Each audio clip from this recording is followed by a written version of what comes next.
Well, good evening. Good evening. Thank you all for joining us this evening for part one of a Sojourner's Truth Bible study. I'm sorry, it's not a Bible study, it's a book discussion, but the subtitle of our book this evening is Choosing Freedom and Courage in a Divided World. And that's what we're going to talk about. How do we take advantage of the stuff that's been put in us from the very beginning to learn how to choose well as we live? I am Natasha Sistrunk Robinson. I'm the visionary founder and chairperson of Leadership Links Incorporated, and I just happen to be the author of the book that we're discussing this evening. I want to thank you so much for joining us. If you want to link up with me, this is how you can find me on social media and online. I want to take a few minutes before we get started to thank our sponsor this evening and throughout this series is InterVarsity Press. InterVarsity Press is the publisher of Sojourner's Truth, and they've been gracious to offer us some giveaways throughout the series. And tonight, they are offering a giveaway for both a Sojourner's Truth, so you can gift a friend if you haven't already purchased the book, and also one of their new releases, and that title is Christianity a White Man's Religion? And so if you enter the giveaway, if you haven't done that yet, this is the time to do it. You can go ahead and enter with the link that we're sharing with you now, both in Zoom and on Facebook in the comment section. You can enter and share tonight's discussion. Encourage your friends to join us tonight. You can share it on your Facebook page. So yes, please do that. They've also been generous to set up a customized bookstore for us this summer. And so we sharing the link for that bookstore with you as well. And you can order at any time for the rest of the month and get a 40% discount on any books in their bookstore. So we encourage you to do that. Thank you again to InterVarsity Press for sponsoring our event this evening. I want to share briefly about our nonprofit, Leadership Links. Leadership Links is hosting the conversation today. And when we gathered together as founders of this nonprofit, our desire really was to equip and educate servant leaders who were willing to use their skills and resources for the greater good of humanity. We do that by offering leadership education that facilitates impactful living, character, and spiritual development. So we're developing leaders holistically here through Leadership Links. And specifically, when we think about all the changes we've been through this year, we're really focusing and continuing the efforts that we have been in raising up the next generation of leaders. And for us, that has primarily been in the last few years middle and high school girls. And so we're still very much committed to that work and also strengthening our Links network. So our Links network is really an intergenerational, multi-ethnic, diverse community from all across the country. And so you are joining in and being a part of that network as well tonight. I'm going to share a quick organization video. I'm going to introduce my conversation partner, and then we're going to get started this evening. In August of 2015, Leadership Links established itself as a nonprofit organization. From what began as a yearning desire to encourage, equip, and mentor both aspiring and practicing leaders, would flourish into community building, mentorship, and spiritual enrichment. Driven by its mission to offer leadership education that facilitates impactful living, character, and spiritual development, Leadership Links guides others in developing and refining their best selves. It's important for her to be around like-minded individuals where she can feel free to express herself and not feel uncomfortable about being a leader. And I just appreciate everything that this program has done for my daughter.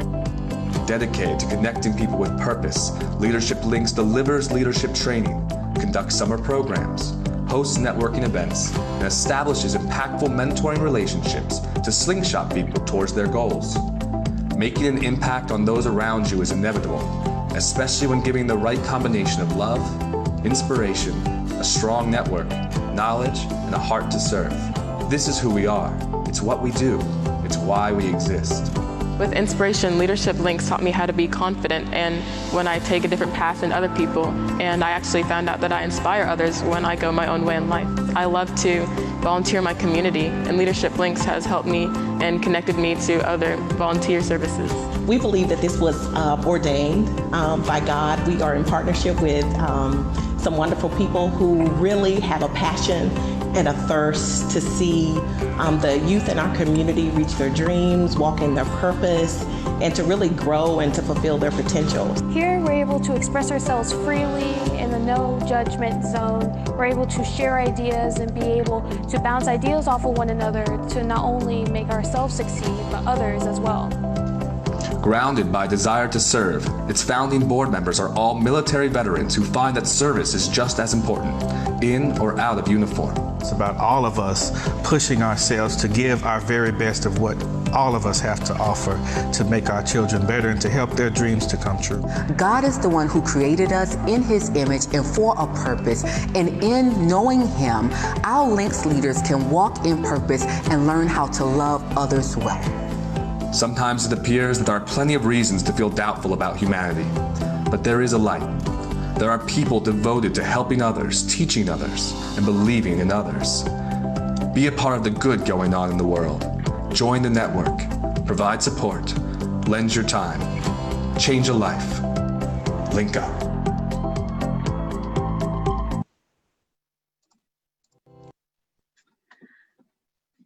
Wow, I'm inspired. Tonight, I have joining me in conversation, Mrs. Patricia Raybon. She is an award-winning, best-selling author and journalist. She writes top-rated books and essays to help believers move big mountains. Her reflections on faith, race, grace have been published in the New York Times Magazine, Newsweek, USA Today, USA Weekend, Country Living Magazine, Chicago Tribune, the Denver Post, Guidepost, Our Daily Bread, In Touch Magazine, Christianity Today, and popular blogs, including the Washington Post, Acts of Faith, and she's been aired on the National Public Radio. She's a writer of Our Daily Bread Ministries and Dayspring's Encourage blog. Her first book, which we'll reference a little bit this evening, is My First White Friend, My First White Friend. And the subtitle is Confessions on Race, Love, and Forgiveness. I can't wait to talk more about that as well. She's a journalist by trade. She earned her Bachelor's of Science in Journalism from the Ohio State University. She has a Master's of Arts in Journalism from the University of Colorado at Boulder. And she was also on the journalism faculty at the University of Colorado at Boulder, teaching print journalism to hardworking graduate and undergraduate students for 15 years. And in 2006, she was promoted to Professor Emerita, and she now writes full-time, also teaching at writing conferences and workshops nationwide. She's a mother of 2, a grandmother of 5, and she lives with her husband, Dan, who is a retired educator in the state of Colorado. So let me share my friend and mentor with you. Welcome, ma'am. Thank you so much. And thank you to everybody who took some time this evening. I'm delighted to be with you this evening. Thank you. Thank you. I'm just tickled pink that we are here. So we shared all the bio stuff. I guess before we dive in, I want to share, we have a relationship. I tell people, I was like, that's my writing mentor, because I remember early on when I started writing, I started writing in 2010 professionally, like writing for publication. And I remember I messaged you in 2012. I was trying to I found not my message, but I found one of your responses to me in 2012. And I was asking you about something I thought was going to be a book proposal. And I ended up writing another book. And then the book proposal I was asking you about ended up being this book. And so you were sharing with me about when you were writing My First White Friend, and what you said, but you said it's good to consider the general audience. And that book was a nonfiction, but it was also a memoir. And I remember you saying that you were trying to figure out questions about your racial past for yourself. And then in writing and talking about it, you realized that everyone was having the same questions.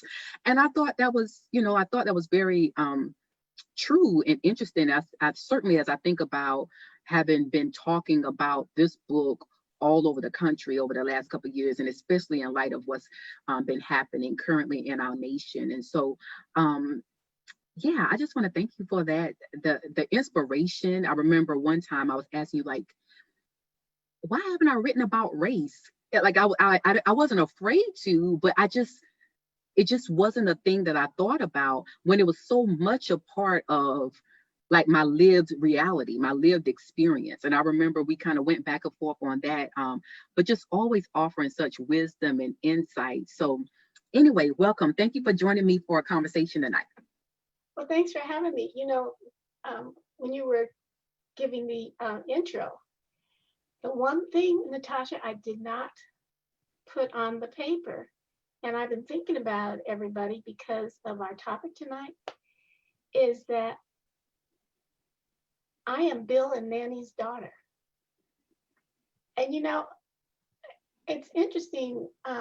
We're often asked, and a lot of people listening will probably relate to this. We're often asked to provide that little short bio, and and you try to put the essence of who you are. But I was thinking about that today, and I said, where I start is I start in Bill and Nanny's house. That's where yes. I start. And so I'm remind me to tell you in a minute how that fits in with what we're talking about tonight. But it's interesting when we're doing these books. You were talking about my book. I thought I was writing a book to make peace with white America. Mm-hmm. But then when I started writing the book, there was all this unfinished business in my family, in my household. Mm-hmm. And the editor at the time, the book was published by Penguin. And the editor at the time, I kind of put the brakes on because that's not where I had planned to go. But she said, if you don't go there, you won't have a book. And so your conversation tonight about formation, how we're formed and what shapes us and how God is in that really has been resonating with me in thinking about our time tonight and what we get out of it and what our listeners get out of it. Because Go ahead. What we discover in terms of our purpose resides in that, that place of identity of where we came from. And so I've been thinking a lot about my parents are both have gone on to be with the Lord, but I've been thinking a lot about them today. Yeah. And how all that I am starts right there. Yep. And and I'll tell you more about that later, but that's just an aside before we get started. Well, let's do a quick thing, because one thing I like to say is that people see the resume and they may see the work, but they don't understand a lot of times like what's behind the work. And so one of the reasons I reached out to you years ago and said, hey, can you kind of mentor me through this whole writing thing? Because I wanted to better steward the gift of writing well. And you were someone that was paying your bills by, through writing. I don't know a lot of writers that are doing that. But I think the other part of it is you and Brenda Salter McNeil also comes to mind that you are an African-American woman writing in all these spaces where I don't normally see a lot of African-American women. And so I thought that just in reaching out to you, there were things that I had read that you wrote. I've been following you for years. And my first white friend was the first book of yours that I read. And so what I would love you to do before we kind of invite the audience into our space, our virtual space, is to because I like to tell people sometimes, I think like she's someone that, you know, you lived through the civil rights movement. And I think some people subconsciously think that that was a long time ago. And it's like, it wasn't that long ago. Like people are still living and energetic and you know, have a very detailed understanding of what life was like in that America. And so if you could just kind of share a little bit about like your upbringing and you know what is meant to be like a Black person, a woman, a leader, and how that shaped you in your writing.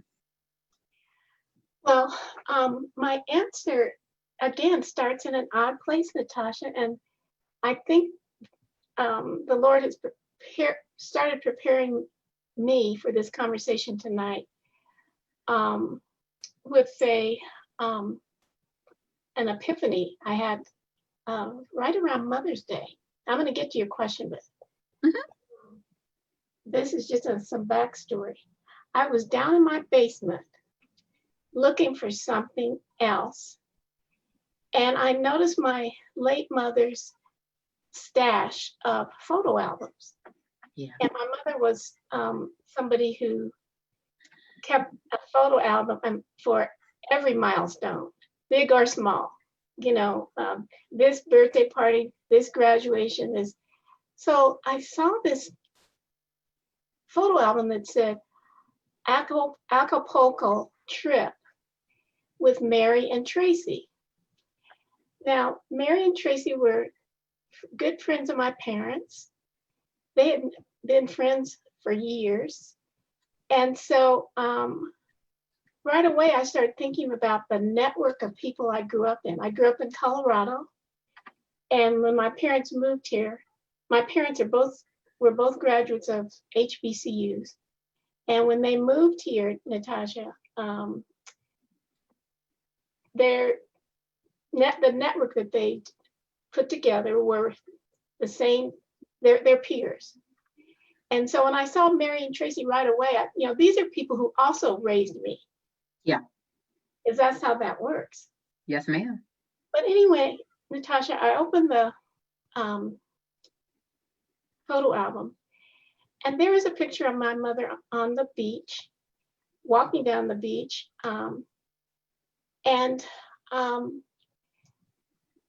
Here came suddenly to my mind her story.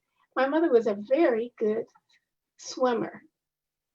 I want the listeners to know, I'm going to get to the story, but I need to tell this little backstory. Mm-hmm. She was a very good swimmer, and she was one of the first teenage girls certified to be a lifeguard at the colored swimming pool in her North Carolina town where she grew up. Where in North Carolina? Durham, North Carolina. Durham? Durham, yes. And so wherever there was water, if she could get in it, she was swimming. And so I looked at, and this was the day before Mother's Day, and I looked at that photo, and for some reason I thought about my mother and the things she had taught me through the way that she lived, yeah, related to this skill that she had. Yeah. And so I put a little post on Facebook about saying, my mother was an amazing swimmer, and she taught me in life to master your stroke. Yes. To pick your landmark. Yeah. You're not gonna be out in the ocean, and not know where you're trying to get back to. Yeah. And then aim for your goal. And so I thought about that, and I thought, I don't remember us ever having a conversation in that way, but by the way that she lived, she taught that lesson. And I thought about your book. You were saying in your book, sometimes we don't see what has shaped us until way down the road. And so this is late in the day for me to think about, oh my goodness, Mama really taught me that in this life and in this way that she, lived her life. She swam, Natasha, she swam laps up until her late 80s. get in the pool and just, and so, but I thought about her teaching me those things. And so I, put it on Facebook, and I thought, I know my mom would say, why did you put me on Facebook in a swimming suit? I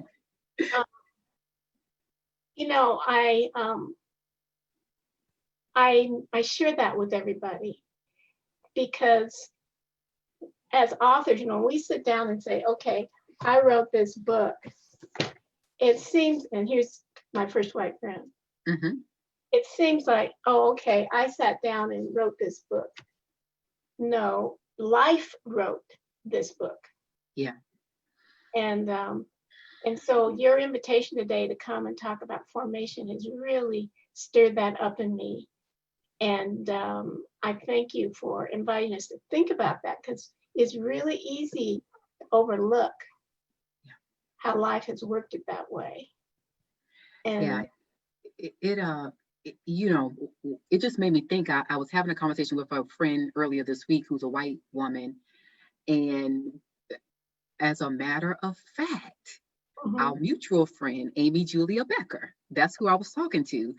And we were talking about some white people that she's talking to who are in this moment feeling very guilty about their privilege and their life experiences and their past, and so obviously, she writes about her own privilege in her book, White Picket Fences. And I said to her, well, feeling guilty about that doesn't really help anybody.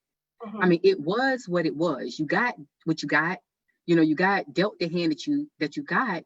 And so I said, I think, I believe that like God determines, where we live and what womb we're birthed into, and, for good and bad. And he uses all of that to kind of set us up for, our leadership links language, the purpose that he has for our life.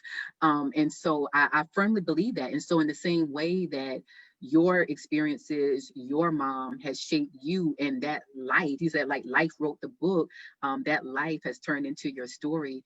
I think everybody, from regardless of where they're coming from and their social location, I think it's important to reflect, especially in a season like now, to reflect on, what are those things that, that those formative things in your own life that has shaped you into the person you are today, and how does that impact how you show up in the world and how you show up with other people?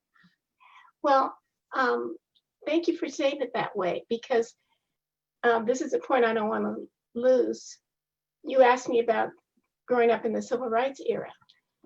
I'm amazed, Natasha, when I look back and think about us living in the crucible of essentially American apartheid. Yep. How my parents and their friends and everybody involved in the civil rights movement still found a way to live with their dignity and their, and say, yes, I'm on the sidewalk in this march, but I have on my stuff. Have you seen those photos of? I've seen the photos, ma'am. Yes, I have. The men had on their Sunday best. Their Sunday best. Yep. And so when I looked, so I sat there in the basement talking to Dan about this, my husband, looking at those pictures of my parents and their friends living and in their way, in Christ, living and not just surviving, but thriving in that time, in that moment in time. Yeah. It's just extraordinary to me that, the dominant culture was ridiculing. I was looking at Louis Gates had a program the other night on PBS on the Reconstruction, and he was talking about the larger community ridiculing Blackness through stereotypical branding for, foods, Aunt Jemima, all that. You know, wearing blackface. Well, the flip side of the story is that African Americans discovered photography. And so if you look at some of those photographs from that era, and I have some downstairs, and when you walk into our house, family photos, you have them, I'm sure, in your house. Yeah. I mean, the people are put together. Yes, ma'am. And seeing in themselves who God sees in them. Yeah. And walking with dignity in that. So there's, I think people want to hear about the negative, and there was a lot of negative. Jim Crow is an evil, unspeakable evil, because it attempted to dehumanize. Yeah. What people like my parents and their generation were able to do, and were able to invite us to do as their children, was to walk tall anyway. Yeah. And it, isn't that just an extraordinary thing? It shouldn't have been that way. Yeah. But that's exactly how they moved through the world. It's very interesting. I did an interview yesterday, and we were talking about Sojourner's Truth. And so when I decided on that title for the book, because you know how this publishing world goes. They were giving me some other titles. I'm like, that's not gonna work. That's not gonna work. So playing around with a friend, Amina Brown Owen, and wordsmithing a little bit and saying like, what is the message of the book? And I think a large part of the message was like, we have to speak the truth about our history. We have to speak the truth about our past. And so Sojourner Truth, was someone that was very much known for that. But in addition to that, like, she was, so she was born Isabella as a slave. And then once she escapes to freedom after emancipation, right? We just had this conversation about Juneteenth, that she then renames herself Sojourner's Truth. And as a result of that, this woman who was illiterate, by the way, she never learned to read, never learned to write, but what she would do is have people read the Bible to her, and she would memorize passages in that way, which is an oral tradition of Black, a lot of like African oral tradition. That's really how they taught and learned and carried history. And so that's how she learned the word. And so she was a great orator, and she was a great public speaker, and she would speak to all these vast different audiences. And so something that was inspiring to me about her and why she came up in addition to the title of the book was, she did a lot of work with the women's suffrage movement. I did a lot of work with the abolitionist movement. She actually did some work with the Union Army. And I realized when she was coming to the end of her life and started to write her own memoirs and had her narrative, she paid attention to what Frederick Douglass had done in his own writing and having his books. So she used that book, her own story, for profit, so she could take care of herself. But she also sold pictures of herself.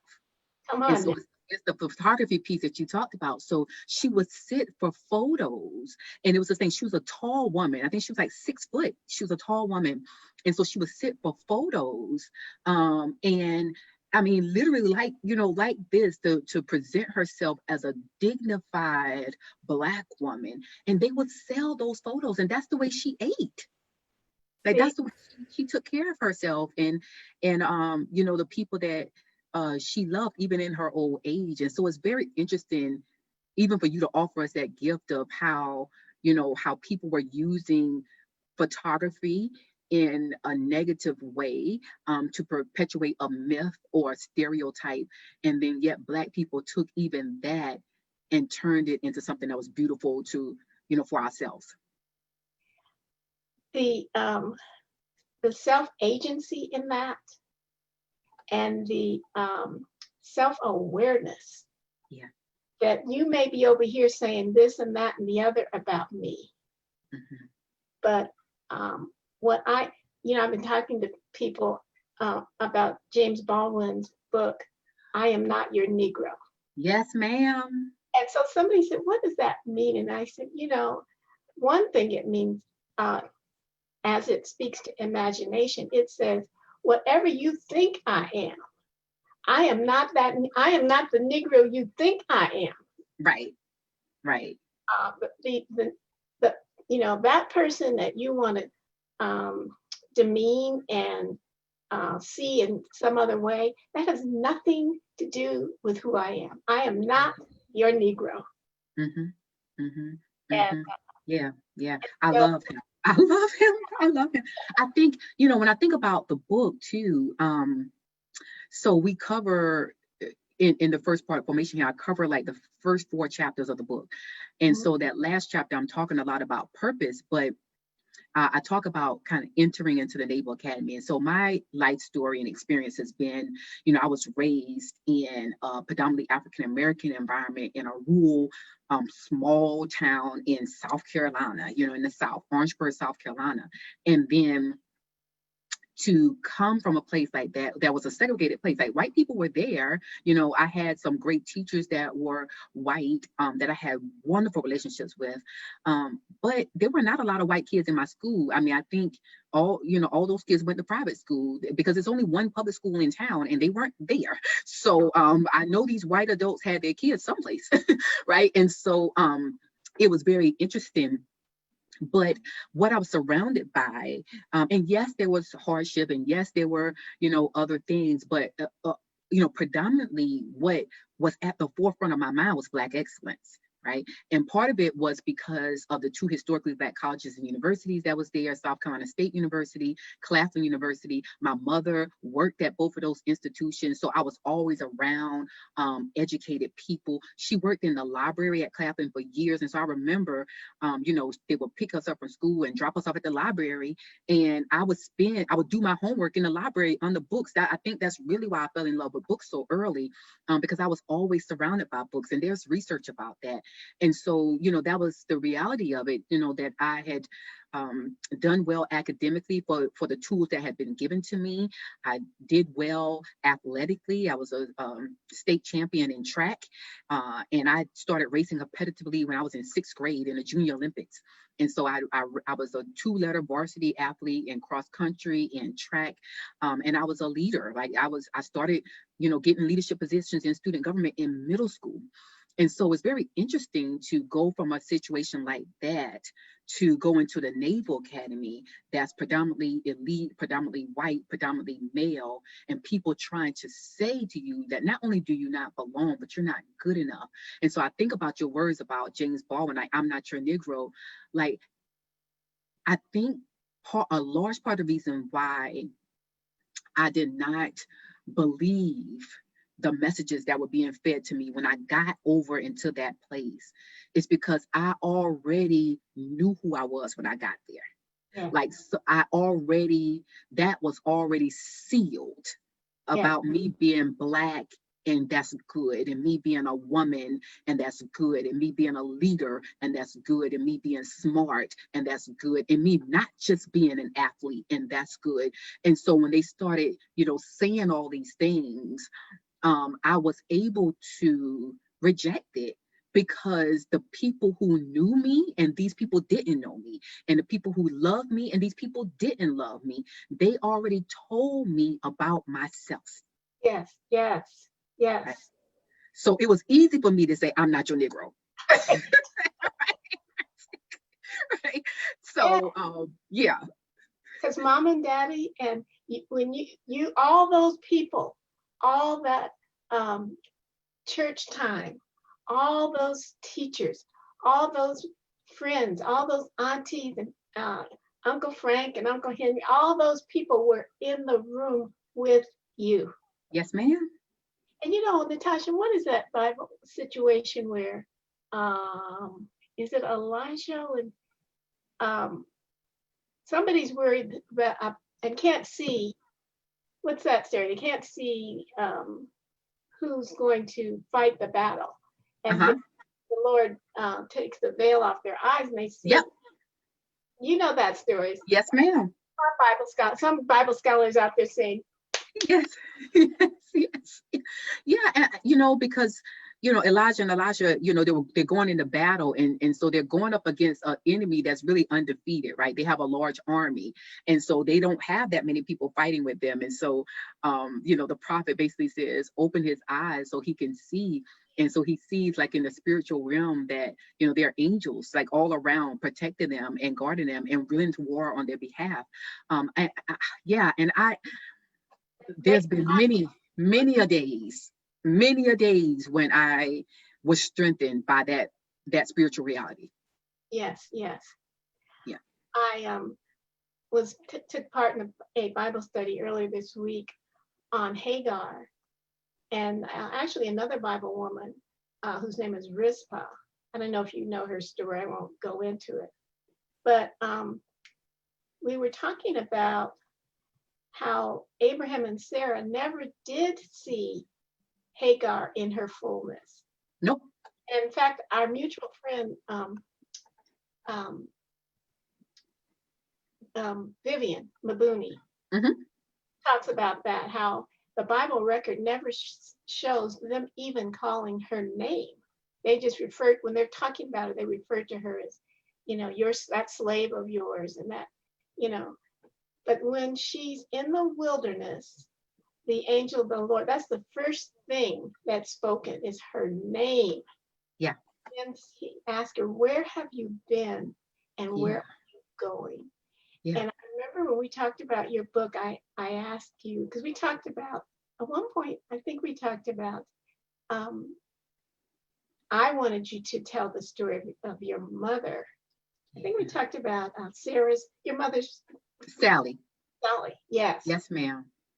Remember us having those conversations? I do remember. And I tell you,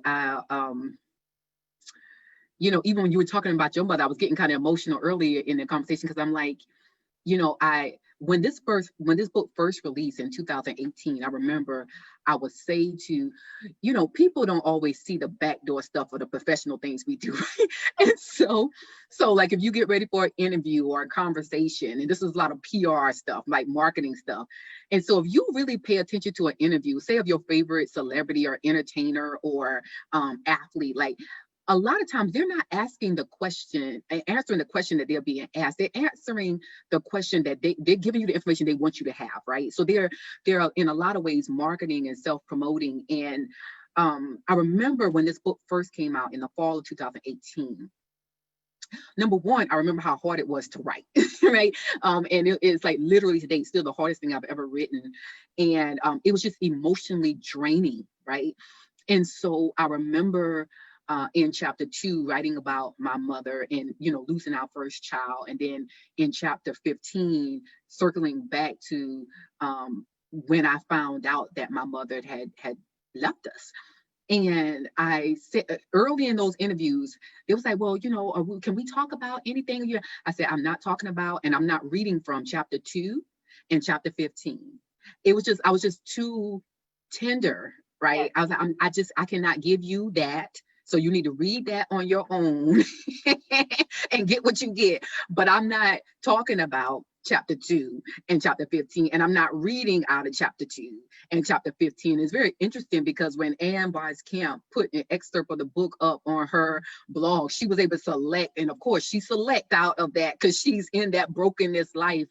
Yeah. And we all need that, right? We don't need to shy away from it. I don't believe that God just put you through that so you can help somebody else. I just think that's bad theology. But I will say that, the scripture does say that we can comfort other people with the comfort that we've received from Christ. And so that has been a gift, in this whole process of, because I'm a very private person. Like, that's another thing, like just to put all, I shared it because I believe that's what was required to me in the process, at the time. And so as a result of that obedience, I've been able to comfort people with the comfort that I have received. And so I think when you were asking me about that early on, I was just like, I don't want to go there. Right. Yeah, I remember you didn't want to go there. And you know what, Natasha, without that part of chapter 2 and chapter 15, it wouldn't be the same book. No, it wouldn't. It wouldn't. And, so, I mentioned, speaking of mothers, about that Mother's Day post of my mother. And somebody said to me, having read that, now I feel like I know who you are. Yeah. Yeah. And so, so those personal stories are a declaration, and that first we need to get with. And speaking of Hagar, I'm so compelled by that was the question first asked of her. Basically, who are you? Where you been? And where are you going? Yeah.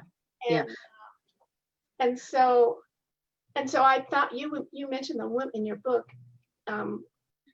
You mentioned the women in the life of Moses.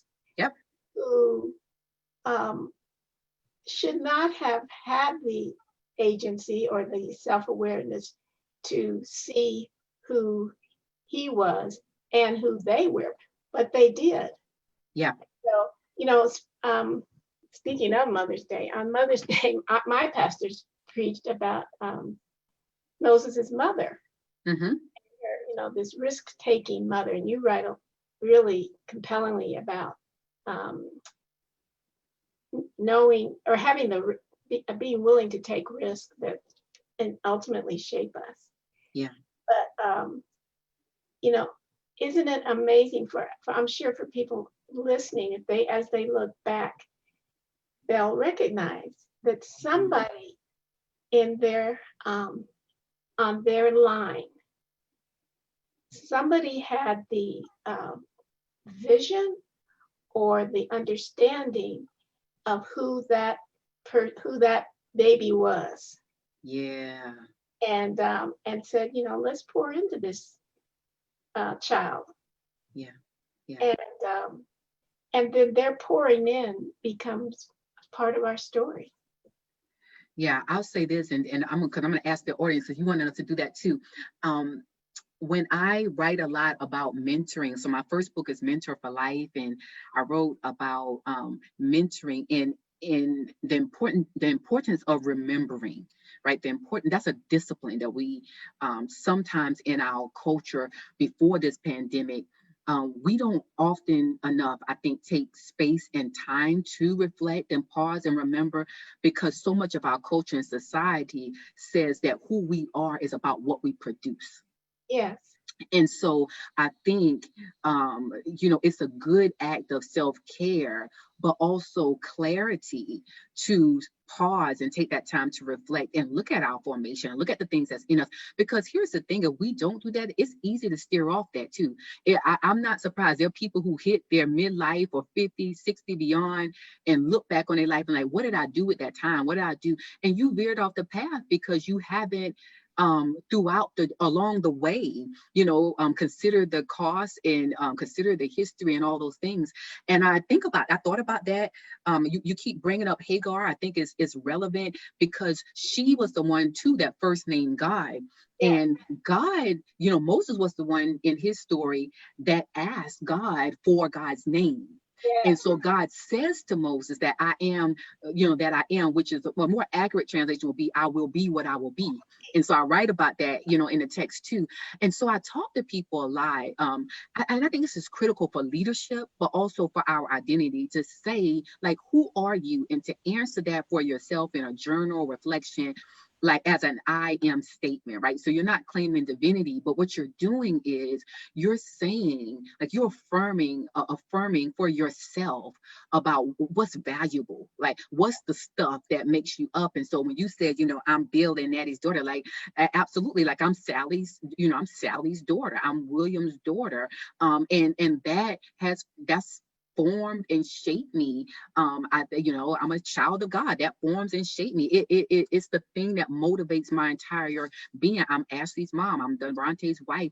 But there are all kinds of things that shape us. And I think, we need to, especially in this time where so much is uncertain, to remind ourselves of what is certain. Precisely. Yeah, that's really, really important. let's take a minute here. So we have a few people joining us in Zoom, and we're going to continue the conversation. We have more time, but we do want to ask, like, where you're from, why did you join us this evening? What did you want to get out of the conversation? What resonated with you in this part of the book? So if you're in Zoom, you can share that in the chat box right now. We'll check it.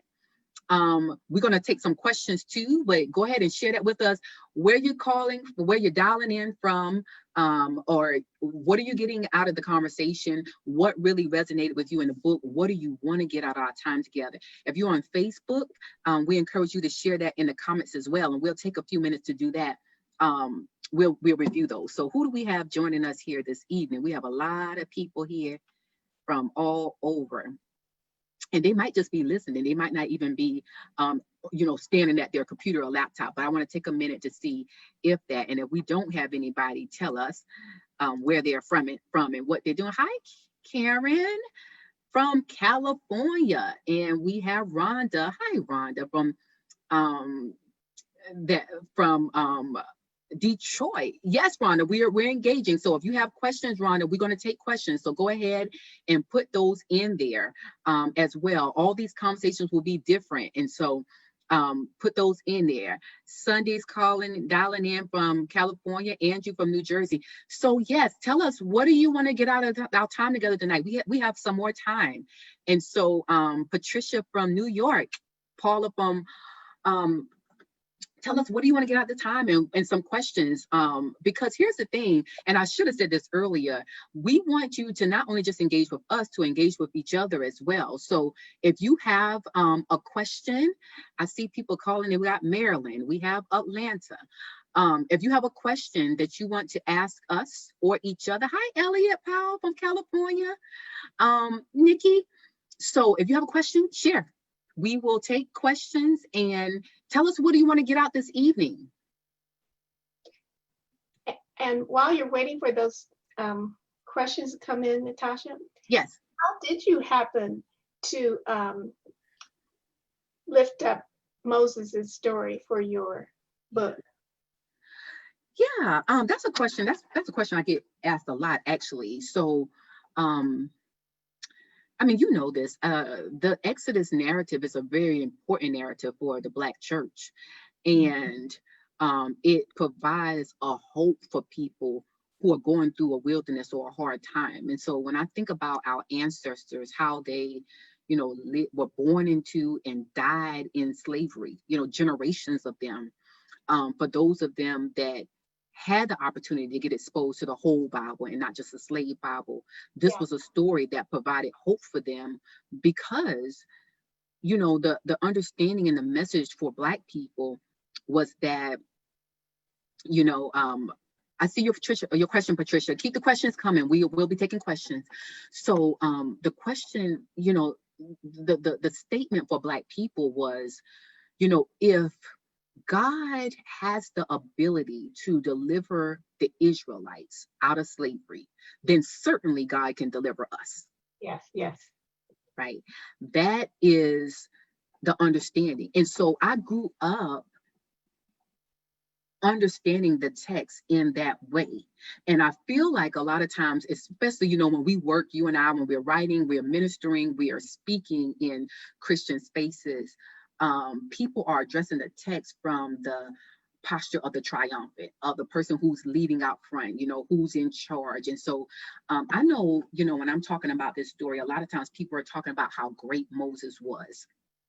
How great Moses was, how great of a leader he was, his intimacy with God, all those things which are important, and I talk about in the book.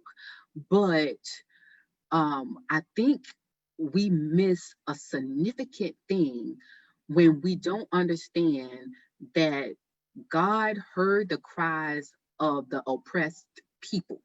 Yeah. And because of that, God sent Moses. Because God sent Moses. And so God was elevating Moses as a leader because he was trying to bless a people. Mm-hmm. He was trying to free and liberate a people. And I don't think people often address that text in that way. So it's really important for me, because I knew the hope that text provided for Black people to anchor my story in that story. Yes, yes. Yeah. Thank you. Well, I want you to answer some of these questions that are coming in. Yeah, so we actually, you know what I'm gonna do? We are really close. I'm looking at how I can better serve the hands of it. All right, good. So this is what we're gonna do, because we're really close to our time too. So this is what we're gonna do, ladies and gentlemen. We have questions coming in on Zoom, and because those people register, we're going to prioritize those questions, but we want to take time to also collect some questions from Facebook.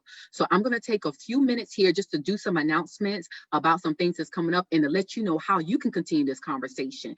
And in those few minutes, I want you to load our box here with questions, and we'll try to get through as many of those questions as we can. So we see I have a lot of questions coming through on Zoom, so we'll get through as many of those questions as we can. And so thank you for this initial conversation. We'll do that. Let me do some of these announcements, and y'all keep sending the questions. Listen to the announcements and keep sending the questions, and we'll come back and answer several of them before we wrap up our time this evening. So let me share my screen really quick. So we are offering all kinds of ways for you to continue the conversation. So when the book released, I actually did a podcast series, and the podcast is available on iTunes, it is on Spotify. So if you want to continue the conversation about formation, this particular part of the book, I encourage you to go and download that podcast and follow that podcast. We have featured on that podcast Joe Saxon, who gives a global perspective and how she engaged the content of this book, and Twaina Harris. And Twaina is actually works at Claflin University, and so she gives a little bit more of that historical context of a historical Black college and university in the whole town of Orangeburg. So I encourage you to continue to join in the conversation there. If you're a podcaster and you want to share podcasts, we have questions coming in. Keep them coming, ladies and gentlemen. And then we're going to continue the conversation next week. So I'll be talking to Dr. Drew G.I. Hart next week, another author. He's a fabulous writer, but he's also a professor. And so we're going to have a little bit different conversation, because we're going to go and have a conversation about history. And so we have history that we've all been taught in grade school, and then we have, which is an incomplete history, I would say. And then we have, I don't want to say Black history, because Black history is American history. And so we need to learn all of our history. And so we're going to talk about this history piece with Dr. Drew G.I. Hart next week. And we're going to continue the series. Here's the thing. If you've already registered for the discussion, you do not have to register again. You only need to register once for the entire series. So we'll send you the dial-in information at the opportune time. But if you have other people you want to invite, please encourage them to register. And we're sharing the registration dial-in link, the register link here in the chat box of Zoom, but also in Facebook comments. And you can also send them directly to the homepage on our website to do that. So please go ahead and continue to share the opportunity for that. I have questions coming in. Also, I want to, I'm sorry. He says I'm sharing the wrong screen. I'm so sorry. Hold on, let me fix that. Let me share the right screen. Let me go back and share the right screen. I apologize for that. So we have a prayer call once a month. The prayer call is on the third Saturday of each month. We are praying people. So I wanted to let you know that you can join us for prayer at the same dial-in information on July 18th. We encourage you to do that. But let me, these are the dates. So the next 3 Thursdays, we'll be continuing the conversation for the book discussion. So that's why I was sharing there. And then this is the podcast information. So I wanted to share that with you as well. So podcast, continuing the discussion here, as well as the prayer call. So those are the slides you missed. I apologize about that. And then lastly, I just want to share with you briefly what we have to do, what we continue to do as far as our work with the nonprofit. So part of our work is raising up the next generation of leaders. We continue to meet with our youth leaders throughout the summer, and then we will be starting our relaunching our virtual Links mentoring program in the fall. So we do that throughout the whole academic school year, and we'll have registration available within the next month. And we encourage you to continue to check out our website and our social media from when we make those announcements.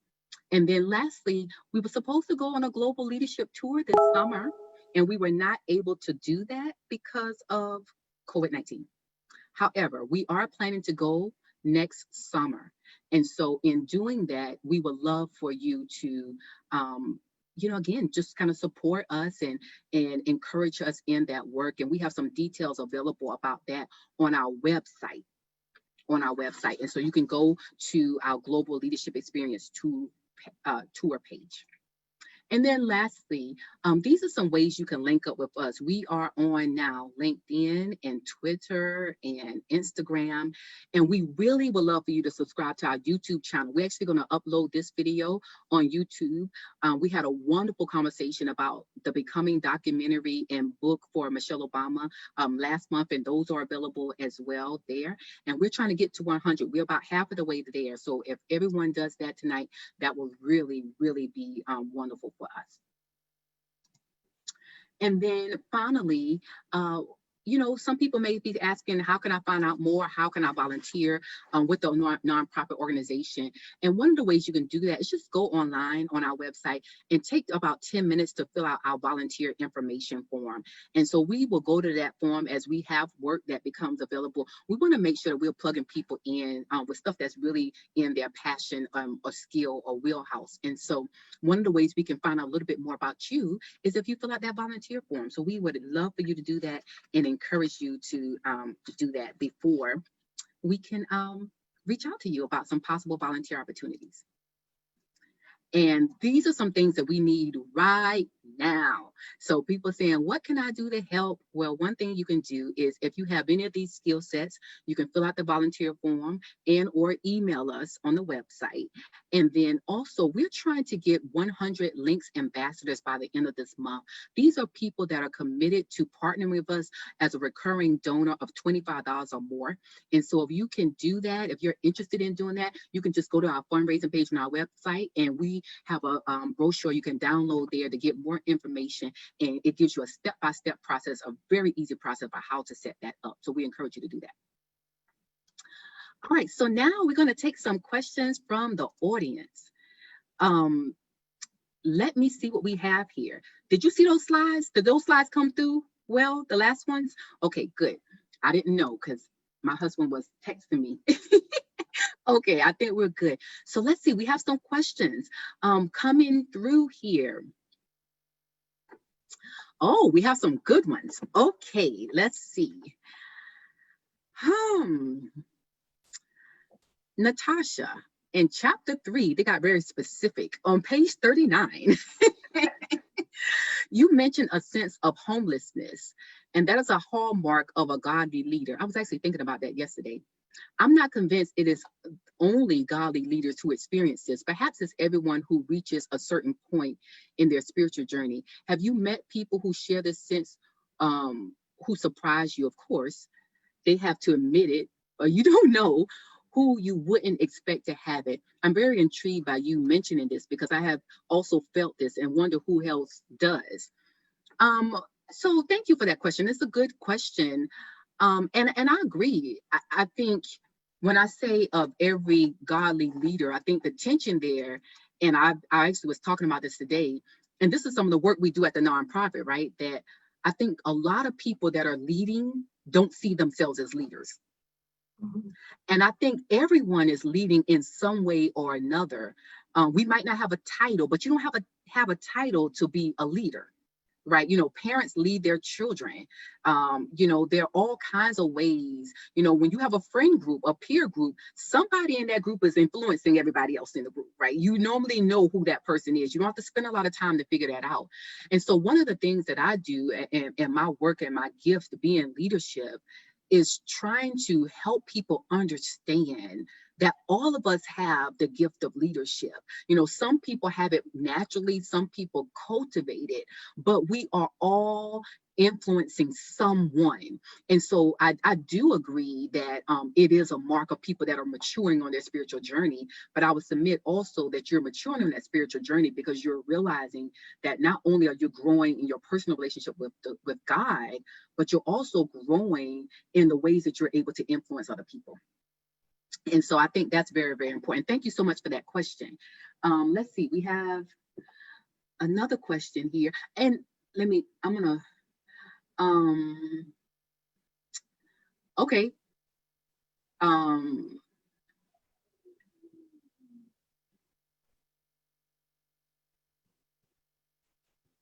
Okay, so we have a question here coming from Sandy. I'm gonna throw this one to you, and because I it's a conversation, and I invited you for this conversation because one of the things we intentionally do at Leadership Links is to cultivate an intergenerational network and conversation. I think that's critically important. I think it's a lost thing in our society, where we lose that.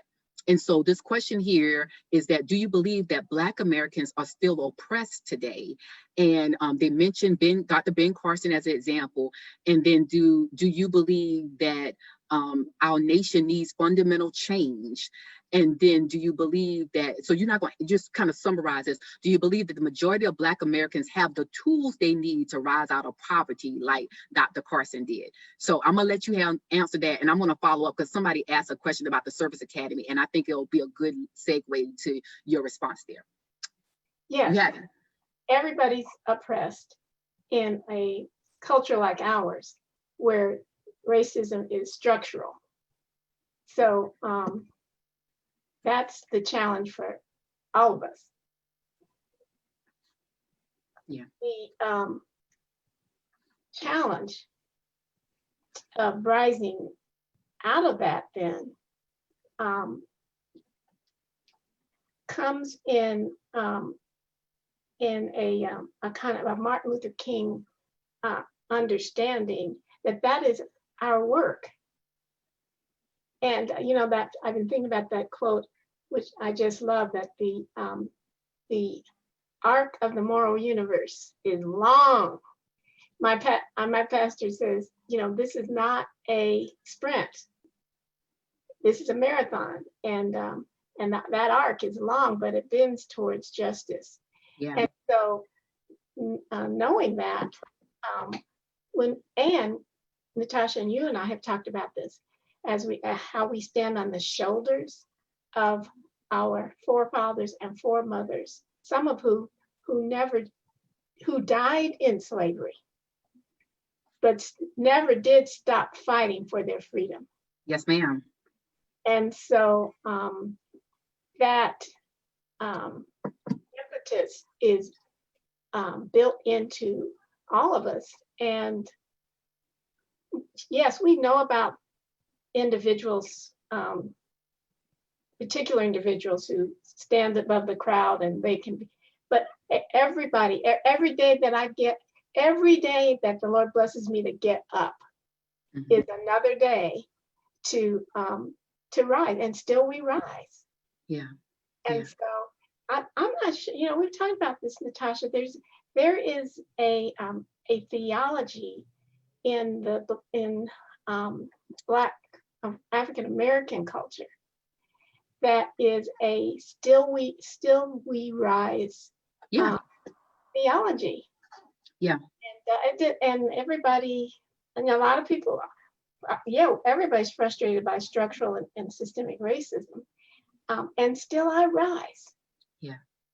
Yeah, and I think it's because especially next week when we start talking about history. So Sandy, I would say this is a question to bring back next week too, because I think what we see, because you and I, we both work and have relationships with a diverse community of people, right? And so I think, you go in certain communities and they'll raise up someone like a Dr. Ben Carson and say, well, why can't everyone be like him? And not realizing he's an exception, not just because he's exceptional. The guy, his brain, works in such a way that he was a neurosurgeon, right? But I think that what people don't realize a lot of time is all of the ways historically beyond slavery, even that, like you said, living in a racialized society and racial policy that have prevented many Americans from who are Black, right, from reaching their full potential. So when I get a question like, do they have the tools? The tools are there. The access and opportunity is not always there. And that's what that's a lot of the work we do here at Leadership Links, because what I realize and I write about this in a book, that I did the best I could with the tools I had, with what was available to me as a Black girl in a small town with mostly impoverished or middle-class Black people in a public school, with a public school education, right? And so I did the best I could with what was available to me. But then I get to the Naval Academy and get exposed to people that get all kinds of other things that I, had not known. I remember, and I didn't write about this much in the book, but I was just unpacking some things here at home and pulling out some writing assignments and essays from college. And I remember how frustrated I was because I get into an English class and students had read, all these classic works. This was like their third time reading it. So they can crank out a paper like this. And I'm just reading it for the first time. And I'm angry because I'm like, why didn't someone tell me what I needed to read? Because I had always loved to read. And I'm capable of reading, but I'm wrestling with this because it's the first time I'm being exposed to it, right? Because the quality of education I got in public school in my poor middle-class town did not match the quality that these other kids that were bound for Ivy League schools got. And so I think that, yes, there are many exceptions to that, but that is the norm, and I think the other part of this is, and we'll get into some of this next week as well, is that people don't often realize and see that, when we look at not just policy, but when Black people do all the things they're supposed to do, right? So I was just reading about some research of this yesterday. Like, Black women are more educated, but still, get paid less than white women, right? And Black men, right? And how I was just looking at this yesterday. There's research, plenty of it, about a white woman who's single with kids or with no kids makes there's just a lot of research about, even when Black people are educated, their earning potential is less. When they have the work experience, their earning potential is less. When they stay married, their earning potential is still less than white people. And so I think, we have to be more honest in our assessments and understand that the reason why people are not, quote unquote, rising up is not because, they're lazy or they're not willing to work hard or they don't have the stamina or the intellect or the acumen, right? That there are other things at work. And if we don't know that, that's probably because we're not engaging in conversation with people that have done a little bit more work as far as historical understanding and or research. And so I think that's very important. Okay. We need allies to be anti-racist and be proactively working on those things that help elevate people. Yeah, so Nikki asked a good question about too. Thank you for that. About kind of the work we do here is hands-on, how we're helping young people strengthen their foundations. Well, I think one of the things that we've seen and what we know is that again, one of the things we say here at Leadership Links often is access and opportunity. And so everyone that's founded this nonprofit are Naval Academy grads, everyone are each one of us are, we've served in the military, or some of us have retired in the military. We've done federal government work. So we are training and raising up leaders here for executive leadership and innovation and entrepreneurship. And so the hands-on ways that we do that is, first of all, through exposure. Yeah. And so a lot of times, people don't know a path or a career that's available because they haven't been exposed to it. They haven't traveled. They haven't seen the things that some other families get to see. And so we do a lot of that work. We create learning opportunities. We create access, exposure for them. The other thing a lot of times kids don't have is that they don't have a support network. And so, you have one, and I write about this later in the book, like with our family, you have one missed paycheck and then your life is shattered. You have one bad test, everything is done. And so we provide training and tools to let these young people know, like, this is who you reach out to for this. This is who you reach out to for that. This is who's going to hold you accountable for that. This is where that mentorship come in. But then that mentorship is followed by sponsorship. I was just on the phone with a publisher today, And I was telling her, we have some great writers in our young people. She's like, oh, Natasha, I would love to, you know, encourage them in their writing and help them understand what career opportunities are available to them and what the path for that would be as a writer or editor or literary agent. You know, and this stuff 10 years ago, I didn't even know, right? Because you just buy books. You don't know how books get made, which is a different thing.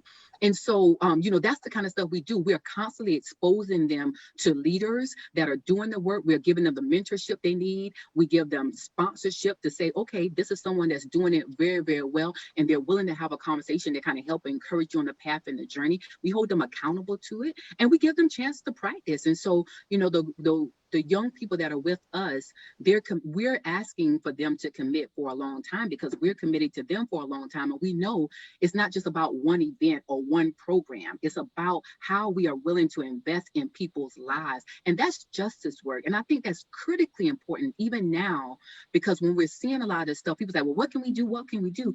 You have to be willing to make long-term investments in people's lives.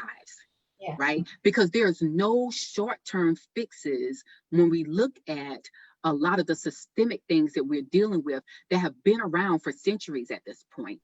And so I think that's critically important. Thank you so much for asking that question, Nikki. Let's see.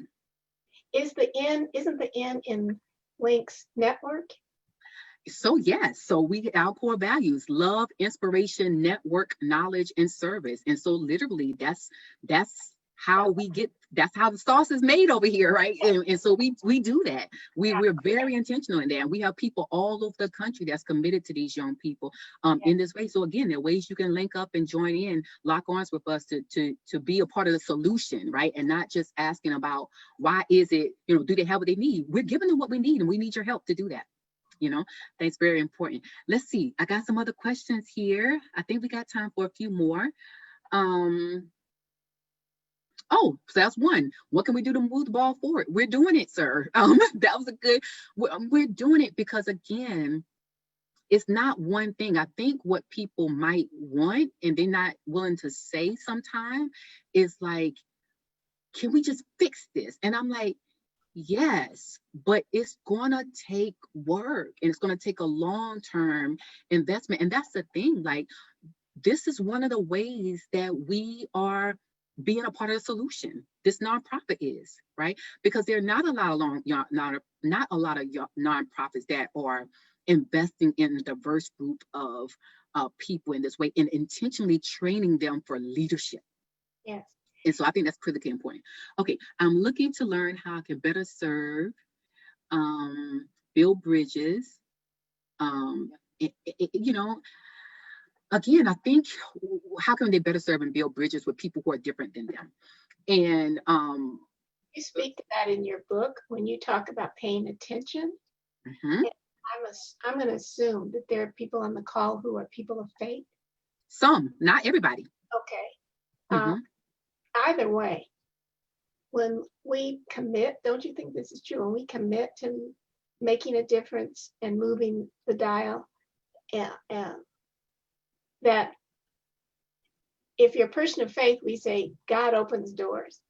If you don't move in that circle, we say, you know, the universe lets you know. But Mm-hmm. do you agree that when you start looking for opportunities to make a difference intentionally, yeah, and are paying attention to the dots that are getting connected and the opportunities that are coming around you, we start to see them. And yeah, so, absolutely. And I think that we need to do that locally, but I also think we need to do it nationally. And I think one thing we're really poor about as Americans is doing it globally. Mm-hmm. Right. And so, like, I think even like what we're dealing with now, if we had been paying attention to what was happening globally, we would have known this was coming to us. Yeah. Right? We would have been prepared better.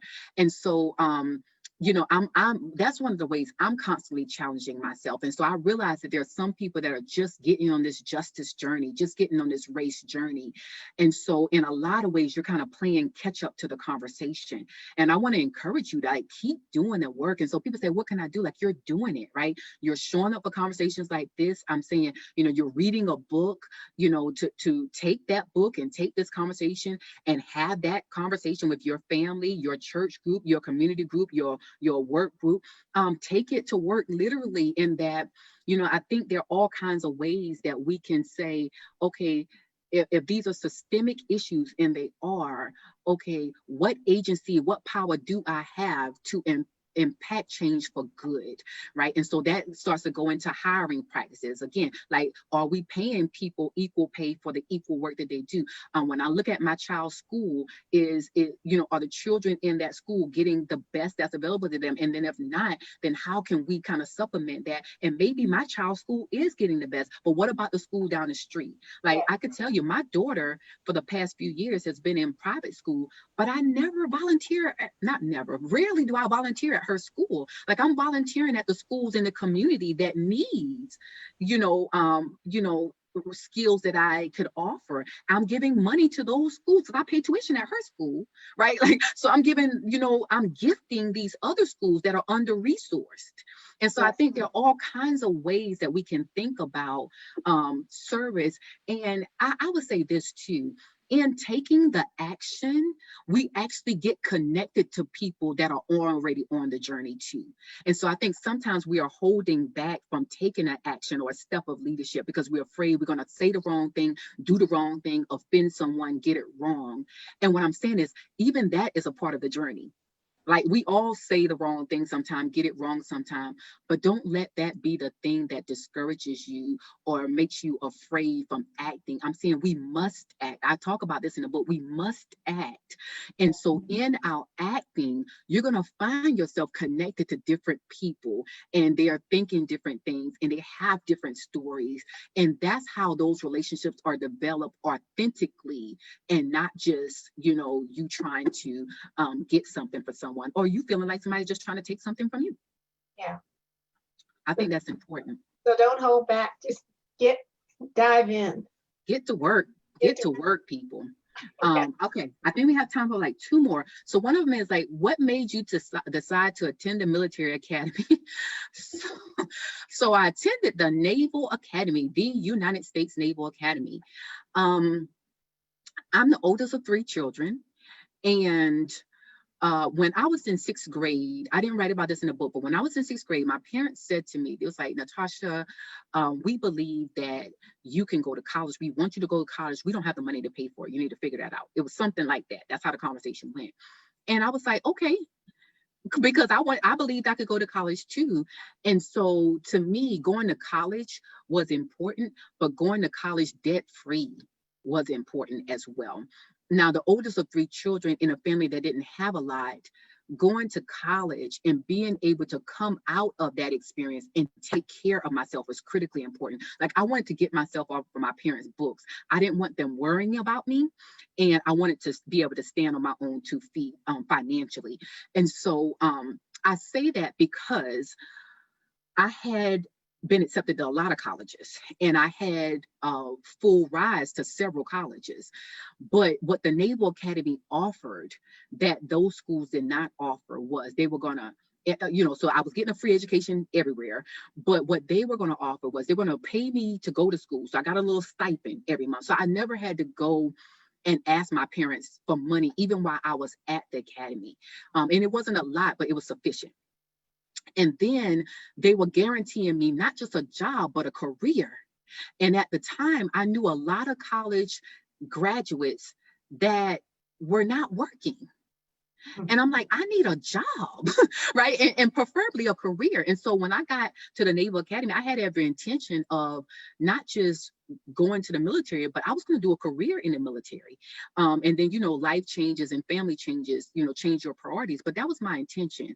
And so all of that was important. But then the other part is that I do come up from a patriotic family, a military family. So my mother served in the Army. I don't think I wrote about that in the book, but she served in the Army. Her brother served in the Army, did a career in the Army. My grandfather, her father, my paternal grandfather, served in the Army. He's a World War II veteran. And then at the time that I was, in high school, several of my cousins, 3 of 4 brothers on my dad's side, all went into different branches of the military. And so that was very much a part of my family's just my family's, like, serving was important to us, and particularly for those of us who knew we wanted to have opportunities and saw the military as an opportunity for us. So that was that. Let's see. I think I got, yeah, one more question. Let's see. Did you see the question about racism in non-Black churches? No, I didn't. I didn't see that question. You want to ask it? That'll be our last one. I think it just came up. Oh, okay. I glommed onto it because I, like you, I've spent some time in non-historically Black churches.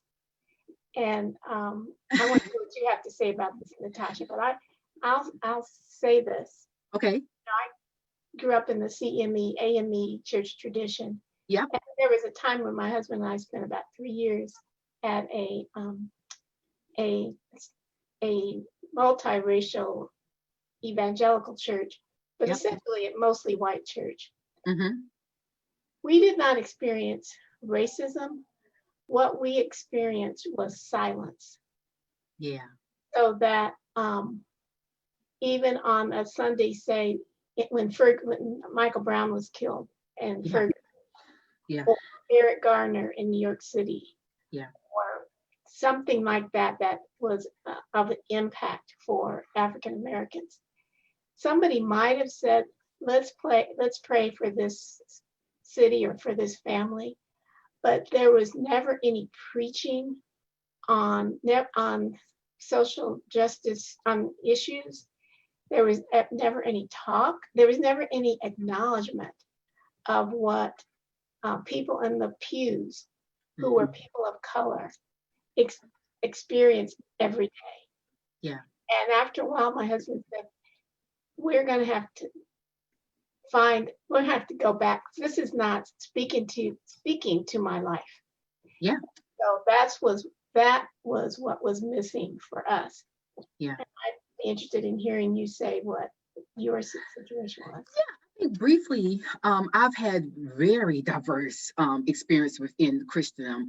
And so I've been in traditionally Black churches. I've been in white churches where our family was like 1 or 2 Black families. I've been in multiple white churches like that. I've been in multi-ethnic churches. I've done work in ministry in multi-ethnic churches professionally in multi-ethnic church movement with my work at Gordon Conwell Theological Seminary. And so I've had, I've seen like the diversity of all of that.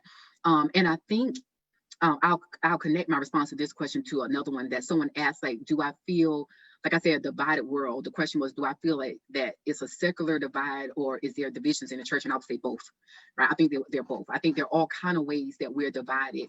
And because we divide and separate into these camps, that we are then not able to not only empathize, but to understand another person's plight, because we by and large end up hanging out with folks who think like us, have the same economic class, have the same type of lifestyle, vote the same way, right? And so when that happens, then of course you are sure about what you know, because everybody that you are surrounded with is involved in groupthink. And so you don't see there's a division. It's like, or if you do, it's you, us, and them. And I think that when I think about the spiritual development of our mission and the ways that God has formed me and the work that he's called me to, is that there's no humility in that kind of posture. There's no teachability in that kind of posture. And so I've had the wonderful opportunity of being able to speak to people, men and women, across generations, across different ethnicities and races, if we want to, call it that, because I read broadly, I have a diverse group of friends. And so when they said about not fitting, they say, do you feel like you don't fit in the evangelical church? There are all kinds of ways that when you understand your full humanity and how God has shaped and wired you, that, you know, you can't put a square peg into a round hole, or the Bible says like putting new wine in old wineskins. Like, it's just very difficult. And so I think because so much of our American culture is about comfort and belonging, that I think as we grow on our spiritual journey, we just have to get comfortable in the disbelonging, right? And so I'm not making decisions in life about what's going to keep me comfortable and the people around me comfortable, but what's right. Yes. And what does the Bible say, and what does God say? And that's where you'll start to realize, oh, and reading the word for yourself, you start to realize that there are things that might have been taught to me or told to me in my formative years, or in my family, or in my church, that not necessarily, sometimes it is wrong, but sometimes it's just, is there another way to look at this? And so I think we really do ourselves a disservice and our neighbors a disservice when we don't consider that. And so, yeah, that's what I want to share. So I think that's a good note to end on. Thank you all so much for your questions. I want to honor everyone's time and get us out here in a few minutes. So I want to say, all of these conversations throughout the series are going to be different. We have a different focus, a different area. We might even approach the conversation a little differently. So, you know, keep reading. Next week, we're going to, let me just share the slide real quick. Next week, we're going to pick up the conversation to talk about history. And again, Dr. G.I. Hart, this is a guy that you want to hear from and listen to. It's going to be a different conversation. He might be able to answer. And so if for some reason your question didn't get answered tonight, please bring it back and we'll try to get to it next week as well. Or if you continue to put them in the comment section on Facebook, we'll try to share there. One person asked me about in the thing, will it be recorded? Yes, so it'll be available. The conversation will be available on the Leadership Links Facebook page, which I think we gave you all the links for that, so follow the page. And then we'll also, within the next few days, we'll get it up on our YouTube channel, and I'll put it up on my ministry page, my YouTube channel and Facebook page as well. So we'll get that up there. We want to encourage you to, you know, if you're going to buy books, to go ahead and take advantage of that 40% discount that InterVarsity Press is offering, and continue to join us and invite others to join us next week. And then to follow Mrs. Raybon, she has all of her information. We've shared it on social media. On the comment section and chat. If you kind of stroll up on the chat or the comment, if you're on Facebook, we share that. But she has several books. I read many of them and encourage them and submit them to you. So you can follow her on Facebook and Twitter, her website, Instagram. She's on Instagram as well. And tonight, she was just sharing a little bit from her experience of My First White Friend. So I submit that one to you as well. And then lastly, we like to close out all of our events, physical or virtual, with our Leadership Links Creed. And so this just reminds us of who we are. We talked about starting with that I am statement. So we are a community of people, and this is who we are.